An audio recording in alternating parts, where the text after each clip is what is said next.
28 miles south of Santa Fe, off a two-lane highway most drivers pass without slowing down, there is a hole in a hill that swallows the sun by early afternoon. It drops 130 feet straight into solid rock. It is more than 200 feet across at the rim. Nobody used dynamite to open it. Nobody used a drill rig, a jackhammer, or any tool invented in the last 500 years. It was cut hand by hand, stone against stone, by people working with hammers made of harder rock and fires built against the walls to crack what the hammers alone could not. That hole has a name, Mount Chalchihuitl, and it is the largest hand-dug mine anywhere on the North American continent, older than most of the cathedrals of Europe, older than the country that now claims the ground beneath it, and still, after more than a century and a half of people climbing down into it with notebooks, cameras, and isotope machines, nobody can tell you the full story of what actually happened underneath it. Stand at the rim and the walls do not look natural. They look cut, in the way a canyon looks carved rather than grown, except every inch of it was carved without a single piece of metal touching the rock. The hillside around it is scarred the same way, ridge after ridge of smaller pits and collapsed shafts running through the Cerrillos Hills for miles, a whole landscape quietly rearranged by hand over centuries and then left to go quiet. The people who dug it were the ancestors of the Pueblo communities who live across New Mexico today.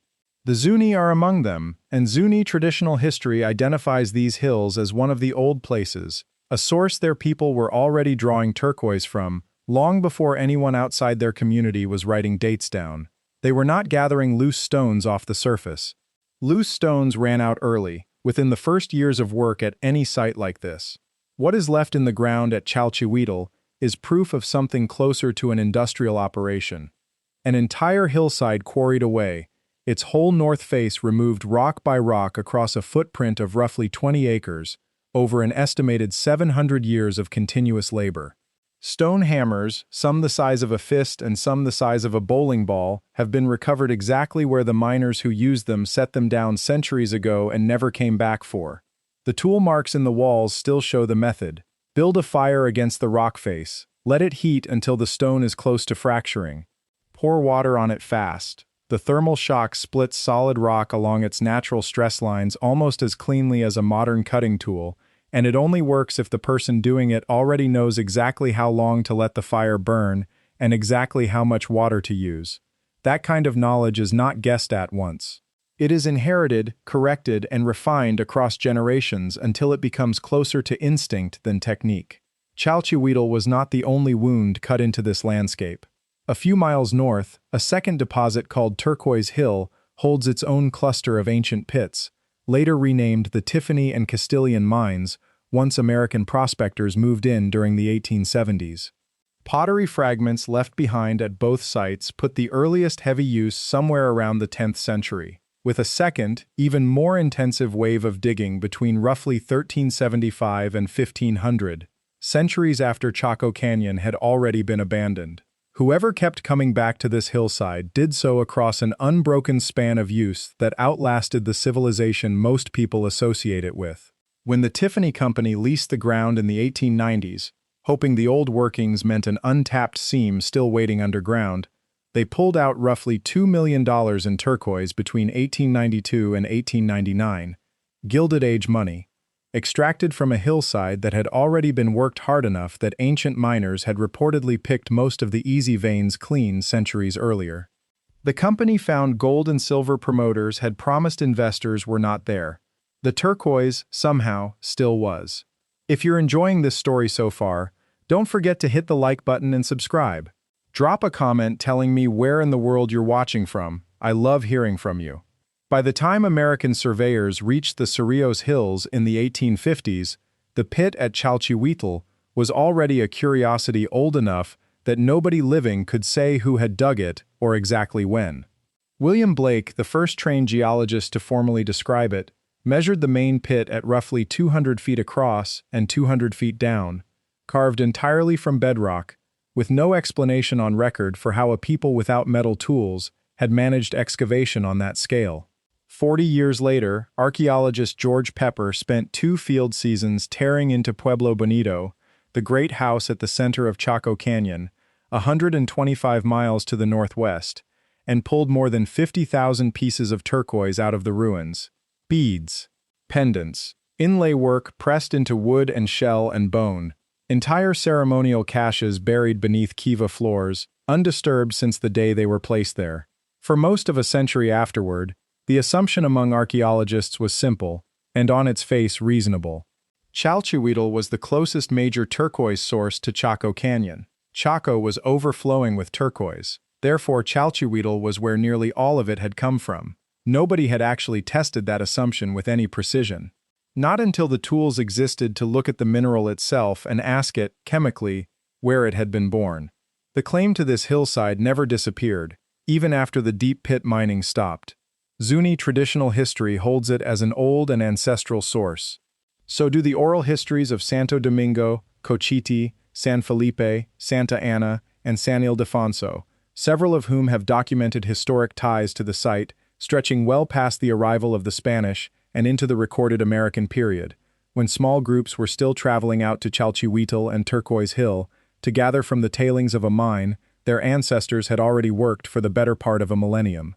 Researchers today count at least 28 identified prehistoric turquoise sources across the American West, and more than 200 ancient mine sites overall. None of them come close to matching Chalchihuitl in scale. It stands alone even inside a landscape full of old holes in the ground, which is part of why the century-old assumption that it fed nearly everything at Chaco Canyon felt, for so long, like common sense rather than something that needed proving. In 1977, researchers ran the first serious sourcing test on a piece of Chaco turquoise, using neutron activation analysis to trace its chemical fingerprint back toward a geological origin. It matched Cerrillos. One artifact, tested against a backlog of tens of thousands sitting uncatalogued or half-catalogued in museum drawers. At the time, it was treated as confirmation of what everybody already believed. Then, in 2008, a research team led by Sharon Hull developed a sharper method, reading the ratio of hydrogen and copper isotopes locked into the mineral at the moment it formed underground, a signature that survives grinding, polishing, burial, and 1,000 years of handling completely intact. Her team tested 11 samples recovered from Chaco Canyon sites, dating between roughly 550 and 1050 CE. 2 matched Cerrillos. The other 9 did not. Sit with that for a moment, because it is not a small discrepancy.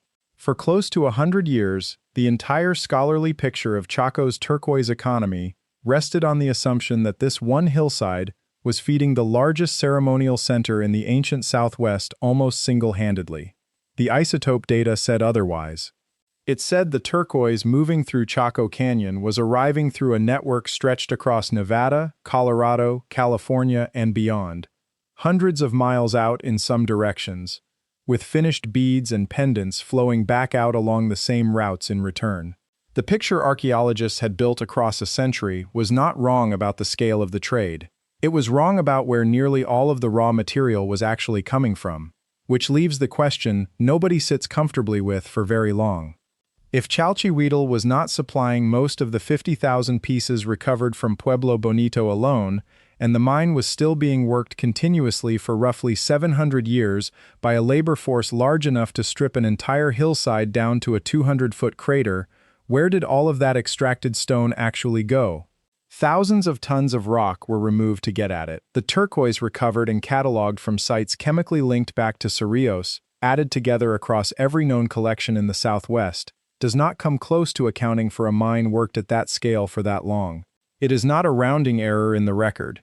It is a gap between what the ground clearly gave up and what anyone can currently point to and say, with confidence, this piece came from there. There is a second detail buried in the physical survey of the mine itself, one that gets far less attention than the isotope study, but sits in plain view of anyone reading the geological reports. The open pit that visitors can walk down into today, the one measured at 130 feet, is not the deepest point on record at the site.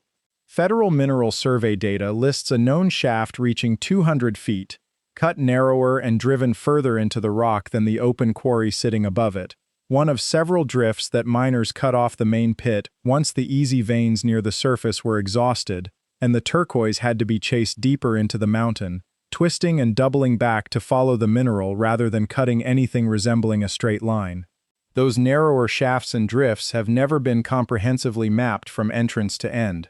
Some sections have collapsed. Others were backfilled or blasted through by later mining operations that came through in the 1880s chasing gold that was never actually there, giving up and leaving rubble behind wherever the search ran dry. What was left afterward is a hillside honeycombed with branching tunnels of uncertain age and uncertain extent, some choked with debris within a few dozen feet of the main pit, others narrowing off into darkness nobody has fully followed. What sits at the bottom of the deepest of those shafts, and how far the original drifts run before they were abandoned, collapsed, or simply stopped being followed, is not something anyone can currently answer with confidence, because most of it has never been walked and documented the way the open pit has. There is an older contradiction sitting inside this same hillside, and Turquoise researchers have been circling it for decades without landing on a clean answer. Chalchihuitl takes its name from the Nahuatl word the Aztec used for their most prized blue and green stones. Spanish colonists inherited the word through their Tlaxcalan allies, who valued turquoise above almost every other material and traded for it across enormous distances. Turquoise artifacts recovered from sites in central Mexico have been dated as far back as nearly 2,000 years before the Common Era, and a meaningful portion of that ancient stone has been chemically traced to the Cerrillos source. This same hillside, that is the first fact and it is well documented. Here is the second. No archaeologist has ever found evidence of mining activity at Cerrillos earlier than roughly 900 CE. Not a tool, not a fire-scarred rock face, not a single dated fragment of shaft timber older than that.